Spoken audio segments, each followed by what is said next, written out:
everyone's favorite, Secret Agent makes his way into the Mercenaries as our lead-off character in our first ever Let's Learn Mercenaries episode.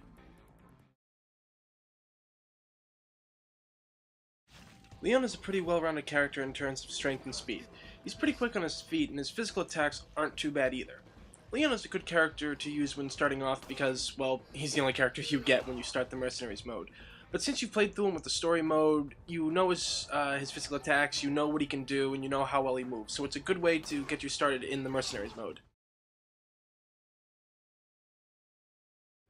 Leon's handgun, the Blacktail, is a decent weapon for picking off enemies or setting up physical attacks. Its firepower is 2.7, which doesn't leave much to be desired, because normally it takes 5 to 6 shots to put an enemy down. This isn't the weapon you want to use up close with enemies in the area. You gotta be tactful when you're using the Blacktail. The Blacktail also has a firing speed of 0.4, which isn't too bad considering you can stop enemies from chasing you. Timed with the gun's reload speed, the weapon is choice for picking off enemies in the distance. As you can see, you can also quickly fire at one enemy and then fire at a nearby enemy, helping you set up physical attacks. But don't get too comfy because you can get grabbed from behind or the side. Like I stated, this gun is pretty good for setting up special attacks, but only if you're really comfortable with the gun and if you're really experienced. Otherwise, stick to using it as sort of like a mini sniper rifle. The Blacktail's reload speed, which has been upgraded to 1.47, is fast enough to get you right back into the killing without disrupting your kill count. The speed makes up for the lack of power and can be used to extend the kill count if given the right surroundings, such as using explosive barrels or throwing out grenades. It's all there. It's one of the better qualities of the gun itself. The Blacktail's capacity also enables you to carry 21 shots, but due to the firing speed and reload speed of the gun, you'll quickly run out if you go all trigger happy in this game. Best bet is to aim for the head and just go for a melee attack, follow up with one of those.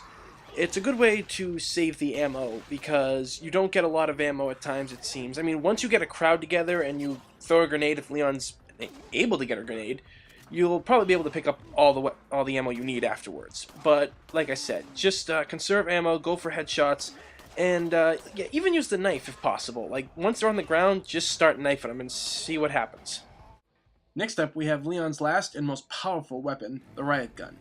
It has a firing power rate of 7.0, which is actually pretty good, and it's loaded with stopping power, and it is surprisingly a good gun to use at long range. It's especially handy against the chainsaw ladies in large groups, but don't expect to get many kills from it upon shooting from a distance. The riot gun's firing speed is at 1.53, and that's fully upgraded too. It fires off quick enough rounds when you need it, but you just gotta be careful around large groups, because it's hard to back off when you see enemies coming at you due to the reload speed. Well, I mean, not the reload speed, the firing speed. Because if you see here, with the Wii remote, I can pretty much hit everything on the screen, but at times, if you see an enemy that you missed, it's hard to back off because of its firing speed. The reload speed is maxed out at 1.67, and if it wasn't, the gun wouldn't be that useful as it seems. The reload speed is very important for the riot gun to stop advancing groups from attacking. If you're running low on ammo, the thing loads quickly up, and with the stopping power, you can safely get away from any enemies that may try to attack you.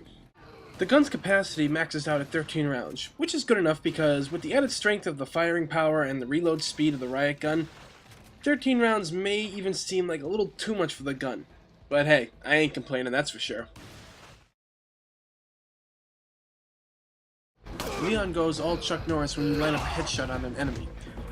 The roundhouse kick isn't anything too powerful. It's probably his second most powerful move, but it helps clear the way with all the enemies that you'll encounter.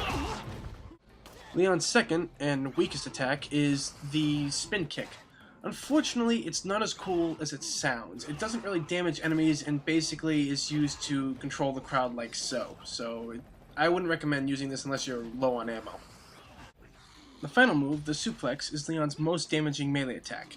When shooting in the leg, Leon grabs an enemy and performs the suplex move, in which he picks them up and smashes them into the ground. Kills them instantly too. This is also very good because no parasites can come from this, although recovering from it is bad because Leon is left wide open at times.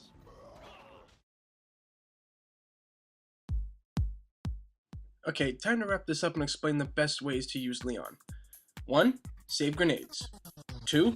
Gather crowds. 3. Utilize the shotgun and its enhanced abilities. Save the handgun for setting up melee attacks. And bomb enemies when they are crowded in together or they're all stuck in tight places. all while maintaining a safe distance, and make sure you cannot get attacked from behind or from the sides as well. Alright everyone, that's it for today. Hope this has all helped you understand what I'm attempting to do here, and I hope all of you have learned a little something you might not have known before when playing these games. We also have a lot more characters to cover in the future, so please, join us next time as we tackle more mercenaries and how to use them. We'll be covering all the mercenaries, from Resident Evil 4, 5, and Reunion. I'm not too sure about doing the Mercenaries 3D, because I don't have a capture card, and I have to set my camera up. Plus I gotta get a memory card that'll hold the data, but I wouldn't mind doing those too. That would be something a little down the line. But like I said, we're going to be covering 4, 5, and Reunions, so hopefully I will answer questions and, everybody will learn something they didn't know before, or maybe they'll have a different tactic when they go up against, when they play these games like me and my friends do. So, also, please subscribe if you haven't, because it's free, and in this day and age, free is a damn good thing. Follow us on Facebook and Twitter so you can catch all of our updates and see what we're all doing here at New to Retro Reviews. So, until then, I will see you all next time.